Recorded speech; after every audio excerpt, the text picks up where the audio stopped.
Hi friends, welcome back to my channel. So ಬನ್ನಿ, ತುಂಬ ದಿನಗಳ ನಂತರ ವೀಡಿಯೋಸ್ನ ಮಾಡ್ತಾ ಇದ್ದೀನಿ. ಏನು ಮಾಡೋದು, ತುಂಬ ಬ್ಯುಸಿ ಆಗಿತ್ತು, ಹಾಗೆ ಸ್ವಲ್ಪ ಹುಷಾರಿರಲಿಲ್ಲ. ಈಗಲೂ ಕೂಡ ಗಂಟಲು ಕೆಟ್ಟೋಗಿದೆ. ಸೊ ಹಾಗಾಗಿ ವೀಡಿಯೋಸ್ನ ನಾನು ಇಷ್ಟು ದಿನ ಮಾಡೋಕ್ಕೆ ಆಗಲಿಲ್ಲ. ಇವತ್ತು ನಾಗರ ಅಮಾವಾಸ್ಯೆ ಪಂಚಮಿ, ಇವತ್ತು ಚೌತಿ ಇದೆ. ಸೊ ನಿನ್ನೆ ಪ್ರಿಪ್ರೇಷನ್ ಎಲ್ಲ ಮಾಡ್ಕೊಳ್ತಾ ಇದ್ವಿ. ಸೊ ಯಜಮಾನ್ರು ಅಂತ ಇದ್ರು, ಯಾಕೆ ನೀನು ವೀಡಿಯೋಸೇ ಮಾಡ್ತಾ ಇಲ್ಲ ಇತ್ತೀಚೆಗೆ ಅಂತೇಳ್ಬಿಟ್ಟು. ಅವರೇನೆ ಓಕೆ ನಾನೇ ಮಾಡ್ತೀನಿ, ಹಬ್ಬದ ಪ್ರಿಪ್ರೇಷನ್ಗೆ ಏನೆಲ್ಲ ತಯಾರಿ ಮಾಡ್ಕೊಳ್ತಿದೀಯಾ, ವೀಡಿಯೋಸ್ ಮಾಡೋಣ ಅಂತೇಳ್ಬಿಟ್ಟು ಅವರೇನೆ ವೀಡಿಯೋ ಮಾಡಿಕೊಡ್ತಾ ಇದ್ರು. ಸೊ ಹಾಗಾಗಿ ನಿನ್ನೆ ಸ್ವಲ್ಪ ಮಾಡ್ತಾ ಇದ್ವಿ. ಆ್ಯಂಡ್ ನಿನ್ನೆ ಸಾಕಾಗಿತ್ತು ನನಗೆ, ಹಾಗಾಗಿ ಬೇಗ ಮಲಗಿಬಿಡೋಣ ಅಂತ ಅಂದ್ಕೊಂಡು ವಿಡಿಯೋನ ಕಂಟಿನ್ಯೂ ಮಾಡಲಿಲ್ಲ. ರಾತ್ರಿ ಹಬ್ಬಕ್ಕೆ ತಯಾರಿ ಏನೆಲ್ಲ ಮಾಡ್ಕೊಳ್ತಾ ಇದ್ದೆ, ಅದಕ್ಕೇ ಸಾಕಾಗಿತ್ತು. ಅದಕ್ಕೋಸ್ಕರ ಇವತ್ತು ಕಂಟಿನ್ಯೂ ಮಾಡ್ತಾ ಇದ್ದೀನಿ. ಸೊ ಅದನ್ನು ಇದ್ರ ಜೊತೆ ಆ್ಯಡ್ ಮಾಡ್ತಾ ಹೋಗ್ತೀನಿ. ಏನು ಪ್ರಿಪ್ರೇಷನ್ ಜಸ್ಟ್ ಚಿಕ್ಕದಾಗಿ ಮಾಡ್ಕೊಂಡಿರೋದು, ಸೊ ಅದನ್ನು ಕಂಟಿನ್ಯೂ ಮಾಡ್ತಾ ಹೋಗ್ತೀನಿ. ಅದ್ರ ಜೊತೆ ಇವತ್ತು ಹಬ್ಬಕ್ಕೆ ಬೆಳಗ್ಗೆ ಎಲ್ಲ ಎಲ್ಲರೂ ಹಾಲು ಹಾಕಿದ್ರು. ಸೊ ನಾನು ಹಾಕಿಲ್ಲ, ನೋಡಬೇಕು, ನೆಕ್ಸ್ಟ್ ಹಾಕಬೇಕು. ಅದಕ್ಕೆಲ್ಲ ಪ್ರಿಪ್ರೇಷನ್ ರೆಡಿ ಮಾಡಿಕೊಟ್ಟೆ ಅವ್ರಿಗೆ. ಅದಕ್ಕೋಸ್ಕರ ನಮ್ಮ ಕಡೆ ಏನು ಅಂತಂದರೆ, ನಾಗರ ಪಂಚಮಿಗೆ ಹಬ್ಬಕ್ಕೆ ಏನು ಅಂದರೆ, ಫಸ್ಟ್ ಇವತ್ತು ಚೌತಿ ದಿನ ಜಸ್ಟು ನೀರನ್ನೇ ಬೆಲ್ಲಕ್ಕೆ ಮಿಕ್ಸ್ ಮಾಡಿ ಕೊಬ್ಬರಿ ಬಟ್ಲಲ್ಲಿ ಹಾಕ್ತೀವಿ ದೇವರಿಗೆ ಹಾಲನ್ನು. ಸೊ ಕೆಲವೊಬ್ಬರು ಮಣ್ಣಿನ ಉತ್ತಿನ ಮಣ್ಣು ತೊಗೊಂಡು ಬಂದು ಅದನ್ನು ನಾಗಪ್ಪ ಶೇಪಲ್ಲಿ ಮಾಡಿಬಿಟ್ಟು ಅದಕ್ಕೆ ಹಾಲು ಎರಿತೀವಿ ನಮ್ಮ ಮನೆಯಲ್ಲಿ, ನಮ್ಮ ಅಮ್ಮನ ಮನೆಯಲ್ಲಿ. ಬಟ್ ಇಲ್ಲಿ ಏನಪ್ಪ ಅಂತಂದರೆ, ಬೆಳ್ಳಿ ನಾಗಪ್ಪ ತೊಗೊಂಡು ಅದಕ್ಕೆ ಹಾಲು ಎರಿತಾ ಇದ್ದೀವಿ ನಾವು. ಮನೆಯಲ್ಲಿ ಹುತ್ತದ ಮಣ್ಣು ತಂದು ನಾಗಪ್ಪ ಮಾಡೋಕ್ಕಾಗಲ್ಲ ಅಂತಲ್ಲ, ಆಗುತ್ತೆ, ಬಟ್ ಬೆಳ್ಳಿ ನಾಗನೇ ಇತ್ತು ಮನೆಯಲ್ಲಿ, ಅದಕ್ಕಾಗಿ ಅದನ್ನೇ ಮಾಡ್ತಾ ಇದ್ದೀವಿ. ಅದಕ್ಕೇ ಹಾಲು ಎರಿತೀವಿ. ಸೊ ನಾಳೆ ದಿನ ಏನು ಅಂತಂದರೆ ಆಕಳ ಹಾಲನ್ನು ಎರಿತೀವಿ ನಾವು. ಈ ರೀತಿ ಮನೆಯಲ್ಲೇ ಮಾಡ್ಕೊಳ್ಳೋದು. ಸೊ ಹೊರ್ಗಡೆನೂ ಹೋಗಿ ಮಾಡ್ತಾರೆ, ಬಟ್ ಹೊರ್ಗಡೆ ನಾವು ಇಲ್ಲಿ ಎಲ್ಲಿ ಹೋಗೋದಿಲ್ಲ. ಅಮ್ಮನ ಮನೆಯಲ್ಲಿ ಅಂದರೆ, ನಮ್ಮ ಅಮ್ಮನ ಮನೆ ಮುಂದ್ಗಡೆನೇ ನಾಗಪ್ಪ ಕಟ್ಟೆ ಇದೆ, ಬಾವಿ ಕಟ್ಟೆ ಪಕ್ಕ ನಾಗಪ್ಪ ಇದೆ, ಅಲ್ಲೇ ಹಾಲಾಗ್ತಾ ಇದ್ವಿ. ಸೊ ಇಲ್ಲಿ ಇದೆ, ನಮ್ಮ ಅಕ್ಕಪಕ್ಕದ ಮನೆಗಳೆಲ್ಲ ಇದೆ, ಬಾವಿ ಕಟ್ಟೆ ಇದೆ, ಎಲ್ಲ ಇದೆ. ನೋಡಬೇಕು, ಸಾಧ್ಯ ಆದರೆ ನಾಳೆಗೆ ಹೊರಗಡೆ ಹೋಗಿನೂ ಹಾಕಬೇಕು. ನಾಳೆ ಸ್ಕೂಲ್ ಇದೆ, ಇವತ್ತು ಸ್ಕೂಲ್ ಇಲ್ಲ ಮಕ್ಕಳದು. ಹಾಗಾಗಿ ಮನೆಯಲ್ಲೇ ಆರಾಮಾಗಿ ಹಬ್ಬವನ್ನು ಮಾಡ್ಕೊಂಡ್ವಿ ಫ್ರೀಯಾಗಿ. ನಾಳೆ ಗಡಿಬಿಡಿ ಆಗಿಬಿಡುತ್ತೆ, ಅವ್ರನ್ನ ಸ್ಕೂಲಿಗೆ ಕಳಿಸ್ಬೇಕಲ್ಲ, ಅದರಲ್ಲಿ ಗಡಿಬಿಡಿನಲ್ಲಿ ಟೈಮ್ ಸಿಕ್ಕರೆ ಹೊರಗಡೆ ಹೋಗಿ ಹಾಕಿ ಬರಬೇಕು. ಸೊ ನಿನ್ನೆ ಸ್ವಲ್ಪ ಪ್ರಿಪ್ರೇಷನ್ ಏನು ಮಾಡ್ಕೊಂಡಿದ್ದೆ, ಅದನ್ನೇ ಇವತ್ತು 5 ಥರ ದೇವರಿಗೆ ಎಡೆಗಳನ್ನು ಇಡಬೇಕಾಗುತ್ತೆ ಅಂತ ಹೇಳ್ಬಿಟ್ಟು. ಸೊ ಕೆಲವೊಂದು ಗುಗ್ರಿ ಅಂತ ಹೇಳ್ಬಿಟ್ಟು ಸಜ್ಜೆ ಕಾಳು ಮತ್ತು ಕಡಲೆಕಾಳು ಎರಡನ್ನೂ ನೆನೆ ಹಾಕಿ ರಾತ್ರಿನೇ ನೆನೆಸಿಟ್ಟಿರ್ತೀವಿ. ಬೆಳಗ್ಗೆ ಅದನ್ನೇ ದೇವರ ನೈವೇದ್ಯಕ್ಕೆ ಕೂಡ ಮಾಡ್ತೀವಿ. ಸೊ ಕಡಲೆಕಾಳು ಅಷ್ಟೇ ಆದರೆ ಕುದಿಸ್ಬಿಟ್ಟು ಅದಕ್ಕೆ ಕಾಳಿಗೆ ಒಗ್ಗರಣೆ ಏನು ಮಾಡ್ತೀವಲ್ವ ನಾವು, ಪಲ್ಯ ಥರ, ಆ ಥರ ಪಲ್ಯ ಮಾಡಿಕೊಂಡು ಅದನ್ನು ಕೂಡ ನೈವೇದ್ಯಕ್ಕೆ ಇಡ್ತೀವಿ. ಅದೇ ಥರ ಮಾಡಿದೆ ನಾನು. ಸಜ್ಜಿ ಕಾಳು ಇರಲಿಲ್ಲ ಮನೆಯಲ್ಲಿ, ಅದಕ್ಕೋಸ್ಕರ. ಸೊ ಅದಾಗಿದ ನಂತರ ಸ್ವಲ್ಪ 5 ಥರದ ಕಾಳುಗಳನ್ನು ಹುರಿದ್ಬಿಟ್ಟು ಅದರದ್ದು ಎಲ್ಲ ಮಿಕ್ಸ್ ಮಾಡಿ ಅದನ್ನು ಪೌಡರ್ ಮಾಡಿ ಅದರಿಂದ ಉಂಡೆ ಕಟ್ಟಬೇಕು 5 ದಿನಸಿಂದು. ಸೊ ಅದರಲ್ಲಿ ಜೋಳ, ಸಜ್ಜೆ, ಗೋಧಿ, ನವಣೆ ಆ್ಯಂಡ್ ಹೆಸರು ಕಾಳು, ಕಡಲೆಕಾಳು, ಈ ಥರ ಏನಾದರೂ ಒಟ್ಟು 5 ದಿನಸಿ ಕಾಳುಗಳನ್ನು ಹಾಕ್ಕೊಂಡು ಮಾಡೋದು. ಸೊ ಅದೊಂದು ಮಾಡಬೇಕಾಯಿತು, ಅದೊಂದು ಮಾಡಿದೆ. ಅದ್ರ ನೆಕ್ಸ್ಟು ಅರಳು ಜೋಳ ಅಂತ ಮಾಡ್ತೀವಿ ನಾವು. ಜೋಳವನ್ನು ಪಾಪ್ಕಾರ್ನ್ ಥರ ಅದನ್ನು ಹುರಿಯೋದು, ಅದನ್ನೇ ಅರಳು ಜೋಳ ಅಂತ ಕರಿತೀವಿ ನಮ್ಮ ಕಡೆ ಎಲ್ಲ. ಅರಳು ಜೋಳ ಮಾಡಿಕೊಂಡು ಅದಾಗಿದ ನಂತರ ಶೇಂಗಾ ಉಂಡೆ ಮತ್ತು ಎಳ್ಳುಂಡೆ ಮಾಡಿ ನೈವೇದ್ಯಕ್ಕೆ ಮಾಡಿದೆ. ಇವಾಗ ಕಂಟಿನ್ಯೂ ಆಗಿ ಕಾಳುಗಳು ಮಾಡಿದ್ದೆ ಪಲ್ಯಕ್ಕೆ, ಅದಕ್ಕೆ ಅಂತೇಳ್ಬಿಟ್ಟು ಮಸಾಲ ಚಪಾತಿ ಮಾಡೋಣ ಅಂತ ಅಂದ್ಕೊಂಡು ಕಾಳಿನ ಜೊತೆ ಆಲೂಗಡ್ಡೆ ಸ್ವಲ್ಪ ಬೇಯಿಸಿಟ್ಟಿದ್ದೆ, ಅದನ್ನು ಗೋಧಿ ಹಿಟ್ಟಿನ ಜೊತೆ ನೆನೆಸಿ ಇಟ್ಟಿದ್ದೀನಿ. ಇವಾಗ ಅದನ್ನೇ ಚಪಾತಿ ಮಾಡೋಣ ಅಂತ. ಅದಕ್ಕೆ ಒಂದು ಸ್ವಲ್ಪ ಉಪ್ಪು, ಖಾರ, ಚಿಲ್ಲಿ ಫ್ಲೇಕ್ಸು, ಸ್ವಲ್ಪ ಜೀರಿಗೆ ಪೌಡ್ರು ಎಲ್ಲ ಮಿಕ್ಸ್ ಮಾಡಿ ಚಪಾತಿ ಹಿಟ್ಟನ್ನು ನೆನೆ ಇಟ್ಟಿದ್ದೀನಿ. ಅದನ್ನೇ ಮಾಡ್ಕೊಳ್ಬೇಕು. ಜೊತೆಗೆ ಕಾಳು ಪಲ್ಯ ಇದೆ. ಅದ್ರ ನೆಕ್ಸ್ಟು ಕಂಟಿನ್ಯೂ ಲಾಗ್ನ ಮಾಡ್ತಾ ಹೋಗ್ತೀನಿ. ಸೊ ದಯವಿಟ್ಟು ಯಾರೆಲ್ಲ ನನ್ನ ಚಾನಲ್ಗೆ ಸಬ್ಸ್ಕ್ರೈಬ್ ಮಾಡ್ಕೊಂಡಿರ್ಬೋದು, ದಯವಿಟ್ಟು ಸಬ್ಸ್ಕ್ರೈಬ್ ಮಾಡ್ಕೊಳ್ಳಿ. ಇನ್ನೂ ಧ್ವನಿ ಸರಿ ಇಲ್ಲ.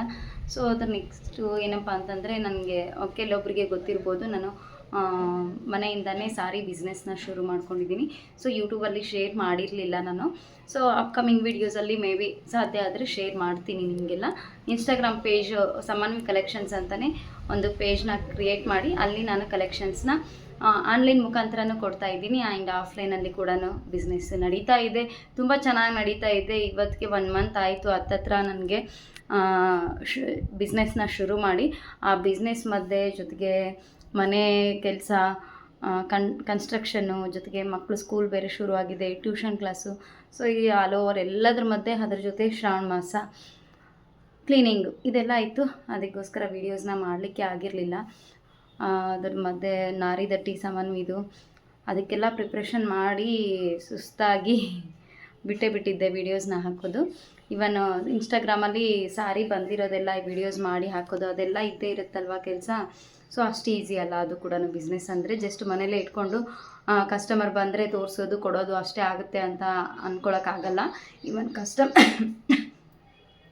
ಇವನ್ ಕಸ್ಟಮರ್ ಬಂದರೂ ಕೂಡ ಎಲ್ಲ ಸಾರೀಸ್ನೂ ಒಟ್ಟಿಗೆ ತೋರಿಸ್ಬೇಕು. ಅದರಲ್ಲಿ ಯಾವ್ದು ಇಷ್ಟ ಆಗುತ್ತೆ ಅವ್ರಿಗೆ ಅದನ್ನು ಕೊಡಬೇಕು, ಉಳ್ದಿರೋದನ್ನು ಎತ್ತಿಟ್ಕೊಳ್ಬೇಕು. ಆ್ಯಂಡ್ ವಿಡಿಯೋ ಹಾಕೋದು ಅಂತಂದರೆ ಎಲ್ಲ ಸಾರೀಸ್ನೂ ಕೂಡ ಎತ್ತಿಟ್ಕೊಂಡು ಒಂದೊಂದೇ ಸಾರೀಸ್ನ ಅವ್ರಿಗೆ ವಿಡಿಯೋರಲ್ಲಿ ತೋರಿಸ್ಬೇಕು, ಅದನ್ನು ಎಡಿಟ್ ಮಾಡಬೇಕು, ಅಪ್ಲೋಡ್ ಮಾಡಬೇಕು, ವಾಯ್ಸ್ ಓವರ್ ಕೊಡಬೇಕು, ಇಷ್ಟೆಲ್ಲ ಕೆಲಸ ಇದೆ. ಸೊ ಒಂದು ಕೆಲಸ ಕೈ ಹಾಕಿದ್ದೀವಿ ಅಂದರೆ ಅದೆಲ್ಲ ಕೆಲಸ ಇರೋದೇ ಅಲ್ವಾ. ಸೊ ಅಷ್ಟು ಈಸಿ ಯಾವುದು ಅಂತ ಅಂದ್ಕೋಬೇಡಿ. ಎಲ್ಲರೂ ಕೂಡ ಅವ್ರಿಗೇನಪ್ಪ ಆರಾಮಾಗಿ ಅದನ್ನು ಮಾಡ್ತಾರೆ ಇದನ್ನು ಮಾಡ್ತಾರೆ, ಅದರಿಂದ ಬರುತ್ತೆ ಇದರಿಂದ ಬರುತ್ತೆ ಅಂತ ಹೇಳ್ತಾನೆ ಇರ್ತಾರೆ. ಬಟ್ ಈಸಿಯಾಗಿ ನಾವು ಯಾವುದು ಮಾಡ್ತಾ ಇರಲ್ಲ, ಕಷ್ಟಪಟ್ಕೊಂಡೇ ಮಾಡ್ತಾ ಇರ್ತೀವಿ. ಕಷ್ಟದಿಂದನೇ ಬೆಳೆಯೋದು, ಅದನ್ನು ಮಾತ್ರ ಯಾರೂ ಮರಿಬಾರ್ದು. ಸೊ ಈ ರೀತಿ ನಡೀತಾ ಇದೆ ನಮ್ಮ ದಿನಚರಿ ಕೂಡ. ಇಷ್ಟು ದಿನದಿಂದ ಹೀಗಾಗಿದೆ ಸಿಚುವೇಶನ್ನು. ಸೊ ಬನ್ನಿ ವ್ಲಾಗ್ಸ್ನ ಕಂಟಿನ್ಯೂ ಮಾಡ್ತಾ ಹೋಗ್ತೀನಿ. ಆದಷ್ಟು ಟೈಮ್ನ ಕೊಡ್ತೀನಿ ಯೂಟ್ಯೂಬ್ಗೂ ಕೂಡ.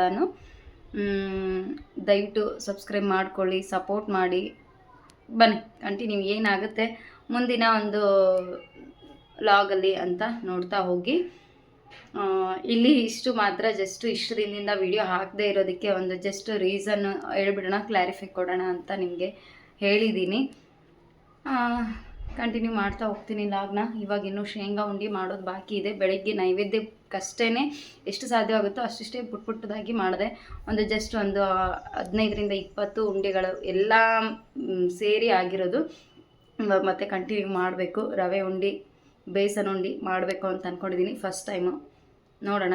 ಅದ್ರ ಜೊತೆ ಶೇಂಗಾ ಉಂಡೆ ಕೂಡ, ಶೇಂಗಾ ಎಲ್ಲ ಹುರಿದಿಟ್ಟಿರೋದು ಪುಡಿ ಮಾಡ್ಕೊಳ್ತಾ ಇದ್ದೆ. ಹಾಗೆ ವ್ಲಾಗ್ನ ಶುರು ಮಾಡಿಕೊಂಡೆ. ಸೊ ಬನ್ನಿ.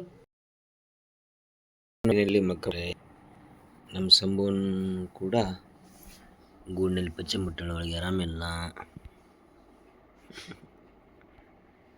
ಅಮ್ಮ ಏನು ಮಾಡಕತ್ತೇಳಿ ನೋಡ್ಬೇಕು ನಮಗೆ. ಇವಾಗ ಟೈಮ್ 9:30 ಆಗಿದೆ. ಅಮ್ಮ ಏನು ಮಾಡಕತ್ತಾಳ? ನಾಗರ ಪಂಚಮಿ ಏನು ಮಾಡಕತ್ತೀಯಮ್ಮ? ನಾಗರ ಪಂಚಮಿ ಪ್ರಯುಕ್ತ ಉಂಡೆ, ಎಳ್ಳುಂಡೆ, ಶೇಂಗಾ ಉಂಡೆ, ರವೆ ಉಂಡೆ, ಬೇಸನ್ ಉಂಡೆ ಮಾಡ್ಬೇಕಂದ್ರೆ ಏನೇನು ಬೇಕೋ ಅದನ್ನೆಲ್ಲ ಸಾಧ್ಯ ಆದಷ್ಟು ರೆಡಿ ಮಾಡ್ಕೊಳ್ತೀನಿ. ನಾಳೆ ಹಬ್ಬದ ಅವನ್ನೆಲ್ಲ ಫ್ರೆಶ್ ಆಗಿ ಮಾಡಿಬಿಡೋದು. ಎಳ್ಳುಂಡಿ ಮತ್ತು ಬೇಸನ್ ಉಂಡೆ. ಬೇಸನ್ ಉಂಡೆ ಏನಿಲ್ಲಲ್ಲ, ಬೇಸನ್ ಉಂಡೆ ನಾಳೆ ಮಾಡ್ತೀನಿ. ಅದು ಭಾಳ ಟೈಮ್ ಹಿಡಿಯುತ್ತೆ, ಭಾಳ ಹೊತ್ತು ಉರಿಬೇಕು ಅದಕ್ಕೆ. ಬೇಸನ್ ಉಂಡೆ ಮಾಡೋ ಸಂಬಂಧ ನಮ್ಮ ಸಮ್ಮಗೆ ನಾವು ಸ್ಪೆಷಲ್ಲಾಗಿ ತುಪ್ಪ ತರಿಸಿವಿ. ಇಲ್ಲಿ ನಮ್ಮ ಸಿಂಧನೂರಲ್ಲಿ ಪಿಡಬ್ಲ್ಯೂ ಕ್ಯಾಂಪಲ್ಲಿ ಸಿಗುತ್ತೆ. ಇದು ಹಸುವಿನ ತುಪ್ಪ, ಶುದ್ಧ ಹಸುವಿನ ತುಪ್ಪ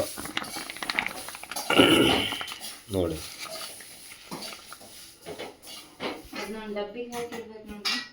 ಫ್ರೆಶ್ ಆಗಿ ಡಬ್ಬಿಗೆ ಹಾಕಿಡ್ಬೇಕು, ಸ್ಟೀಲ್ ಡಬ್ಬಿಗೆ. ಶುದ್ಧ ಹಸುವಿನ ತುಪ್ಪ ಅರ್ಧ kg ಅಂತದ್ದು. ಈಗ ನೆಕ್ಸ್ಟ್ ಏನು ಮಾಡಕತ್ತಿ? ಈಗ ರವೆ ಉಂಡೆ ಎಷ್ಟು ಮಾಡ್ಕೊಳ್ಳ, ಶೇಂಗಾ ಮತ್ತೆ ಎಳ್ಳು ಹುರಿದಿಟ್ಟಿದ್ದೀನಿ. ಅವು ತಣ್ಣಗೆ ಆಗ್ಬೇಕು. ಈಗ ತಣ್ಣಗಾಗೋವರೆಗೂ ರವೆ ಉಂಡೆ ಮಾಡಿದ್ರು. ನಿದ್ದೆ ಬಂದೈತಿ ಏನು? ನಿದ್ದೆ ಫುಲ್ಲು ಬಂದೈತಿ. ಏನು ಮಾಡೋದು, ಆದರೆ ಹಬ್ಬ ಮಾಡಲಿಲ್ಲ ಅಂದ್ರೆ ನಡೆಯಲ್ಲ. ನಿದ್ದೆ ಫುಲ್ಲು ಬಂದೈತಿ. ಎಲ್ಲ ಆಗ್ಯದ. ನಾಳೆ ಬೆಳಗ್ಗೆ ತೊಳೆಯೋದಿಲ್ಲ, ಬೆಳೆಯೋದಿಲ್ಲ. ಸೀರೆ ಎದ್ದು ಕೂಡಲೇ ಕಸ ಬಳಿದು ರಂಗೋಲಿ ಹಾಕೋದಷ್ಟೇ. ಅದಕ್ಕೆ ಬೆಳಗ್ಗೆ ನೋಡೋಣ. ನಿದ್ದೆ ಬಂದೈತಿ. ಏನು ಮಾಡಲಿ, ಯಾವ್ದಾರ ಒಂದಾದರೂ ರೆಡಿ ಮಾಡಿದರೆ ನನಗೆ ಅದು ಸಮಾಧಾನ ಇರ್ತಿತ್ತು. ರವೆ ಉಂಡೆ ಇಲ್ಲ ಶೇಂಗಾ ಉಂಡೆ ಮಾಡ್ಬೇಕಂತ ಅಂದ್ಕೊಂಡಿದ್ದೆ. ಈಗ 2 ಆಗಿಲ್ಲ ಇನ್ನು. ಆಯ್ತು, ಯೋಚನೆ ಮಾಡು ಏನು ಮಾಡೋದಂತ. ಹೋಗಿ ಬೆಡ್ ರೆಡಿ ಇದ್ರೆ ಮಕ್ಕೊಂಬಿಡೋದು ಅಷ್ಟೇ. ರೆಡಿನೇ ಇದೆ ನೋಡು. ತುಪ್ಪ ಒಂದು ಡಬ್ಬಿಗೆ ಹಾಕಿಡಬೇಕು, ಕಾಯಿಸಿ. ನೋಡಿ, ಫಸ್ಟ್ ಟೈಮ್ ಇದನ್ನು ನಾನು ಟ್ರೈ ಮಾಡ್ತಾ ಇರೋದು. ನೆನೆಸಿ ಇಟ್ಟಿದ್ದೆ ಜಸ್ಟ್ ಒಂದು ಸ್ವಲ್ಪ. ಆಲೂಗಡ್ಡೆಯನ್ನು ಬೇಯಿಸಿ ಅದರಲ್ಲಿ ಗೋಧಿ ಹಿಟ್ಟನ್ನು ಮಿಕ್ಸ್ ಮಾಡಿ ಬೇಯಿಸಿ ಇಟ್ಟಿದ್ದೀನಿ. ತುಂಬ ಸ್ಮೂತ್ ಆಗಿಬಿಟ್ಟಿದೆ ಹಿಟ್ಟು, ಕೈಗೆಲ್ಲ ಅಂಟಿ ಬರೋ ರೀತಿಯಲ್ಲಿ. ಸ್ವಲ್ಪ ಜಾಸ್ತಿ ಹಿಟ್ಟು ಅಥವಾ ಎಣ್ಣೆ ಹಚ್ಕೊಂಡು ಮಾಡಬೇಕಾಗುತ್ತೆ ಅನಿಸುತ್ತೆ. ನೋಡೋಣ ಹೇಗೆ ಬರುತ್ತೆ ಅಂತ, ಟೇಸ್ಟ್ ಹೇಗಿರುತ್ತೆ ಅಂತ ಹೇಳ್ಬಿಟ್ಟು ಆಮೇಲೆ ಹೇಳ್ತೀನಿ. ಈಗ ಫಸ್ಟು ಚಪಾತಿ ಮಾಡ್ಕೊಂಡ್ಬಿಡ್ತೀನಿ, ಹೇಗೆ ಬರುತ್ತೆ ಅಂತ ನೋಡ್ತೀನಿ.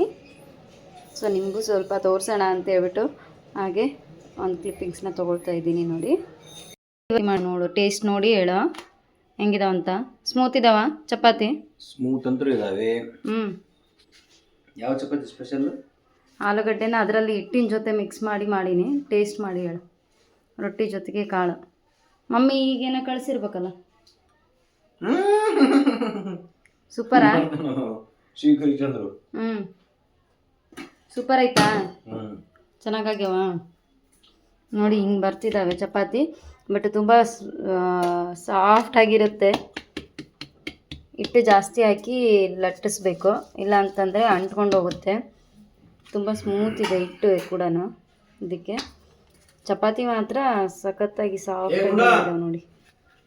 ಮಕ್ಕಳಿಗೆ ಹಾಗೆ ತಿನ್ನೋದಕ್ಕೆ ಕೊಡ್ಬೋದು, ಜೊತೆಗೆ ಏನು ಬೇಡ, ಹಾಗೆ ಬರೀದೇ ತಿನ್ನೋಕೆ ಕೊಡ್ಬೋದು, ಅಷ್ಟು ಚೆನ್ನಾಗಿದಾವೆ. ಹೆಸರು ಕಾಳಿದ್ದಾರೆ, ಹೆಸರು ಕಾಳು ಮಾಡಿ ಕಳಿಸಿದ್ದಾರೆ ನೋಡಿ. ಚಕ್ಲಿ ಫ್ರೆಶ್ ಆಗಿ ಮಾಡಿ ಕಳಿಸಿದ್ದಾರೆ, ಬಿಸಿ ಬಿಸಿಯಾಗಿ ಗರಿ ಆಗಿದಾವೆ. ಮತ್ತೇನ್ರಿ ಶೇಂಗಾ ಉಂಡೆ, ಬೇಸನ್ ಉಂಡೆ ನನಗಂತ ನನಗಿದೆ, ನಿನಗೆ ನಿನಗೆ ನನಗಷ್ಟೇ ಕಳಿಸ್ಯಾಳ. ಬೇಸನ್ ಉಂಡೆ, ಶೇಂಗಾ ಉಂಡೆ, ಬೇಸನ್ ನನಗಾಯ್ವು. ನಿಮ್ಗೆ ತಗೋರಿ, ನೀವೇ ತಿನ್ನಿರಿ, ಯಾರು ಬೇಡ ಅಂದಾರ. ಪಲ್ಯ ಹಚ್ಕೊಂಡ್ರೆ ನಮ್ಮ ಹುಡುಗರು ಅಲ್ಲಿಗೆ ಹೋಗಿದ್ರಿ, ಈಗ ಬರುವಾಗ ಹಾಗೆ ಮಮ್ಮಿ ಇಟ್ಟು ಕಳಿಸಿದ್ದಾರೆ, ನೀವು ಇಷ್ಟು ತೊಗೊಂಡೋಗಬ್ಬ ಅಂತೇಳಿ ಹಾಗೆ ತಂದಿದ್ದಾರೆ.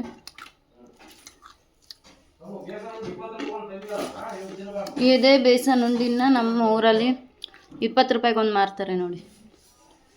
ನಮ್ಮ ಸಾಮಾನ್ಯ ಬೇಕು ಅಂತ ಕೇಳಿದ್ಲಂತೆ, ಮೊನ್ನೆ ತೊಗೊಂಬಂದಿದ್ರು. 20 ರೂಪಾಯಿಗೆ ಒಂದು, ಇಷ್ಟೇ ಇರುತ್ತೆ ಅದು ಕೂಡ. ಟೇಸ್ಟ್ ಮಾತ್ರ ಬೇಡವೇ ಬೇಡ. ಇನ್ನೊಂದ್ಸರಿ ತರಲೇಬೇಡ್ರಿ ಅಂತೇಳೀನಿ. ಆ ಥರ ಇತ್ತು, ಏನೋ ಸ್ಮೆಲ್ ಥರ ಆಗ್ಬಿಟ್ಟಿತ್ತು. ಡಾಲ್ಡಾ ಹಾಕ್ತಾರೋ ಏನೋ ಗೊತ್ತಿಲ್ಲ, ಅದಕ್ಕೆ ಮಮ್ಮಿ ಮನೆಯಲ್ಲೇ ಮಾಡಿ ಕಳಿಸಿದ್ದಾರೆ. ಹೇಗೋ ಹಬ್ಬ ಕೂಡ ಬಂದಿದೆ, ಹಬ್ಬದಲ್ಲಿ ಮನೆಯಲ್ಲೇ ಮಾಡ್ತಿತ್ತಲ್ಲಪ್ಪ, ಯಾಕೆ ತರಕ್ಕೆ ಹೋಗಿದ್ರಿ ಅಂತ ಹೇಳಿದ್ರಂತೆ. ಅದಕ್ಕೆ ಮನೆಯಲ್ಲೇ ಮಾಡಿದ್ದಾರೆ. ನಾನು ಕೂಡ ಮಾಡಬೇಕು, ನೋಡೋಣ, ಟ್ರೈ ಮಾಡ್ತೀನಿ ನಾನು ಹೇಗೆ ಬರುತ್ತೆ ಅಂತೇಳಿ.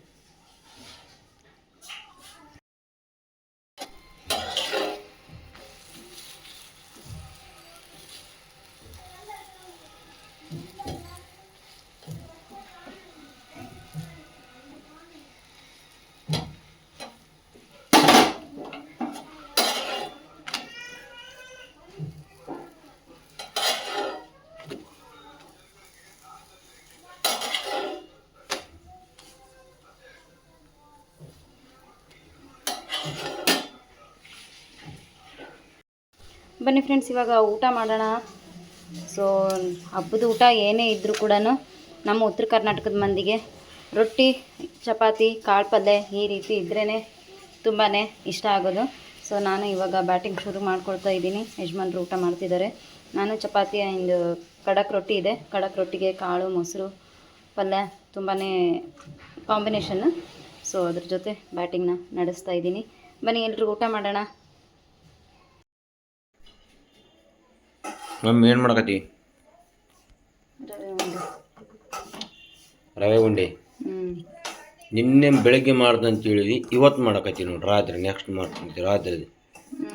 ಮತ್ತೆ ಸಾಕಾಯ್ತು, ಹೋಗಮ್ಮಂತಂದು.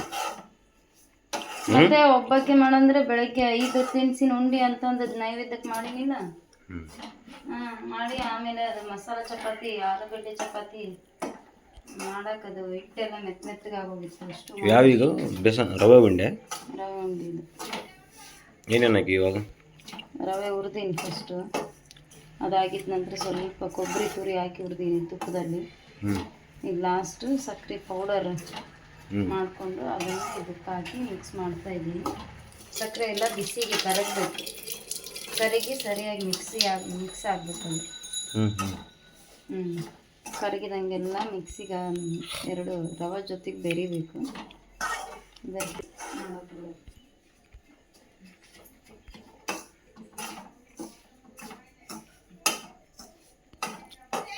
ನೋಡಮ್ಮ ಆಮೇಲೆ ಯಾವ ರೂಪದಲ್ಲಿ ಬರುತ್ತಂತ ರವೆ ಉಂಡೆ.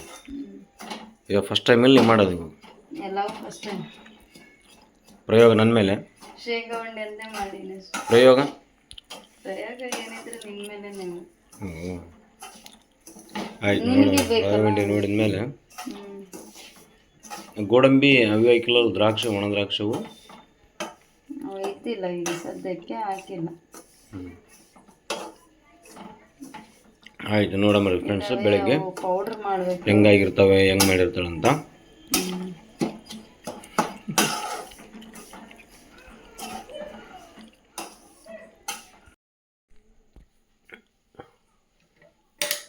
ಏ ಮಮ್ಮಿ ಉಂಡೆ ರೆಡಿ?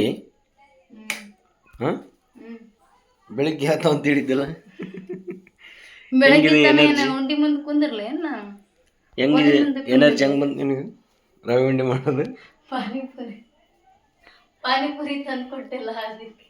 ಒಂದು ಪ್ಲೇಟ್ ಪಾನಿಪುರಿ ಬಂದ್ಬಿಟ್ಟಿದ್ದೇನೆ. ಪಾನಿಪುರಿ ತಿಂದ್ರೆ ಎನರ್ಜಿ ಬರುತ್ತೆ, ಒಳಗಿಂದೊಳಗೆ ಖುಷಿ ಜಾಸ್ತಿ ಆಗುತ್ತೆ ಹೆಣ್ಮಕ್ಳಿಗೆ. ಹಾಗಾಗಿ ಉಂಡೆ ಪಾನಿಪುರಿ ಮಾಡೋದೊಂದು ವಿಡಿಯೋ ತೋರಿಸ್ಲಾ? ಬೇಡ, ತಿನ್ನೋದಿದ್ರೆ ತೋರಿಸಿ. ತಿನ್ನೋದಲ್ಲ, ಮಾಡೋದು ನೋಡಿದ್ರೆ ತಿನ್ಬಾರ್ದು. ಮಾಡೋದ್ ಬೇಡ ನಮ್ಗೆಲ್ಲ, ತಿನ್ನೋದಿದ್ರೆ ತೋರಿಸ್ರಿ. ಅಂತ ಇಂತ ರವೆ ಉಂಡೆ ಮಾಡೋದು ಕಲ್ತೀನಿ ನೀನು. ಆದ್ರೆ ಫೇಲ್ ಆಗಿ ಇದ್ರಲ್ಲಿ. ಯಾಕ ರಫ್ ಅದಾವ ಸ್ಮೂತ್ ಅದಾವು? ಏನೋ ಸ್ವಲ್ಪ ಕೈ ಕೊಡ್ತು ನೋಡ್ರಿ ಹೆಂಗಾಗ್ಯದ. ಬೆಳಗ್ಗೆಗೆ ಏನಾಗುತ್ತೋ ಗೊತ್ತಿಲ್ಲ. ಈಗ ಇವಾಗಂತೂ ಸ್ಮೂತ್ ಅದಾವು, ಬಟ್ ಬೆಳಗ್ಗೆ ತಣ್ಣಗಾಗಿಂದ ಹೆಂಗಾತೋ ಗೊತ್ತಿಲ್ಲ. ಟೇಸ್ಟ್ ವೈಸ್ ಚೆನ್ನಾಗಿ ಬಂದದ. ಟೇಸ್ಟ್ ಚೆನ್ನಾಗೈತಿ. ಏನಾಗುತ್ತೆ ಗೊತ್ತಿಲ್ಲ. ಏನೋ ಪಾಕ ಮಾಡಕ್ ಹೋದ್ರೆ ಬರಲ್ಲ ನನಗೆ, ಪಾಕದ ಅಳತೆ ಗೊತ್ತಾಗಲ್ಲ ಅಂತೇಳಿ ಪಾಕ ಇಲ್ಲದೆ ಮಾಡೋಣ ಅಂತೇಳಿ ಯೂಟ್ಯೂಬಲ್ಲಿ ಸರ್ಚ್ ಮಾಡಿ ನೋಡಿ ಮಾಡಿದ್ದೀನಿ. ಅವ್ರು ತೋರಿಸಿದ ಪ್ರಕಾರವೇ ಮಾಡಿದ್ರು, ಸ್ವಲ್ಪ ಎಡವಟ್ಟಾಯ್ತು. ಅದು ಉರಿ ಮೇಲೆ ಡಿಪೆಂಡ್, ಉರಿ ಹೆಂಗೆ ಮಾಡೋದು ಹಿಂಗಿಲ್ಲ ಅಂತ. ಸ್ವಲ್ಪ ಗೊತ್ತಾಗ್ಲಿಲ್ಲ. ನಾವು ಹಂಗೆ ಹಾಲಕ್ಕೆ ಮುಟ್ಟು ಹಂಗೆ ಇದು ಮಾಡೋಕೈತಿ. ಅವಾಗೇನು ಆರಿಸ್ಬೇಕಾಗಿತ್ತು ನಾವು ಉರಿನ. ಉರಿನ ಆರಿಸ್ಬಿಟ್ಟು ಅವಾಗ ಇದನ್ನ ತಿರುಗಬೇಕಾಗಿತ್ತು, ಹೌದಿಲ್ಲ? ಹಾಲು ಹಾಕ್ಕೊಂಡಾಗ ಅಷ್ಟೇ ಮೆಲ್ಟ್ ಆಗ್ತಿತ್ತು ಅದು ಬಿಸಿಗೆ, ಜಸ್ಟ್ ಬಿಸಿ. ಸರಿ ನೋಡಮ್ಮ, ಬೆಳಿಗ್ಗೆ ನೋಡಮ್ಮ ಹೆಂಗತ್ತವ. ಸ್ವಲ್ಪ ಈಗ ನೋಡಿ ಫ್ರೆಂಡ್ಸ್, ಬೆಳಗ್ಗೆ ಎದ್ದಿಂದ ತೋರಿಸ್ತಾ ಇದ್ದೀನಿ ಹೇಗೆ ಆಗಿದ್ದಾವೆ ಉಂಡೆ ಅಂಥೇಳಿ. ಹೀಗೆ ಸ್ವಲ್ಪ ಪ್ಲೇಟ್ನ ಮುಚ್ಚಿ ನಾನು ಇಟ್ಟಿದ್ದೆ. ತುಂಬ ಏನಾಗುತ್ತೆ ಅಂತ ಭಯ ಇತ್ತು ನನಗೆ, ಎಲ್ಲಿ ತುಂಬ ಗಟ್ಟಿ ಆಗ್ತವೇನೋ ಅಂತೇಳ್ಬಿಟ್ಟು. ತುಂಬ ಸಾಫ್ಟಾಗಿ ಆಗಿದ್ದಾವೆ ಉಂಡೆ ಮಾತ್ರ. ತಿನ್ಲಿಕ್ಕೆ ಕೂಡ ಅಷ್ಟೇ ಚೆನ್ನಾಗಿ ಬಂದಿದ್ದಾವೆ. ಸ್ವಲ್ಪ ಪಾಕ ನೀರಾಗಿ ಆದಂಗೆ ಆಗಿತ್ತು, ಅದು ಅಂಟಂಟಾಗಿತ್ತು ನನಗೆ ಉಂಡೆ ಮಾಡುವಾಗ.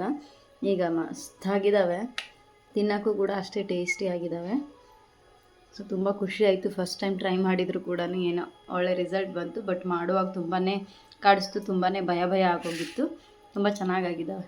ಸೊ ಫೈನಲಿ ಸಕ್ಸೀಡ್ ಅಂತ ಹೇಳ್ಬೋದು. ಖುಷಿ ಆಯಿತು. ಈ ರೀತಿ ಅದು ನನಗೆ ಲಡ್ಡು, ರವೆ ಲಡ್ಡು. ಇವತ್ತಿನ ವಿಡಿಯೋ ಇದಾಗಿತ್ತು ಫ್ರೆಂಡ್ಸ್. ನಿಮಗೆ ಯಾವುದಾದ್ರೂ ಒಂದು ಕಾರಣಕ್ಕೆ ಇಷ್ಟ ಆದರೆ ಲೈಕ್ ಮಾಡಿ, ಹಾಗೆ ನನ್ನ ಚಾನಲ್ನ ಸಬ್ಸ್ಕ್ರೈಬ್ ಮಾಡಿಕೊಂಡು ಸಪೋರ್ಟ್ ಮಾಡಿ. ನಿಮ್ಮ ಅನಿಸಿಕೆ ಅಭಿಪ್ರಾಯವನ್ನು ಕಮೆಂಟ್ ಮಾಡೋದು ಕೂಡ ಮರಿಬೇಡಿ. Thanks for watching.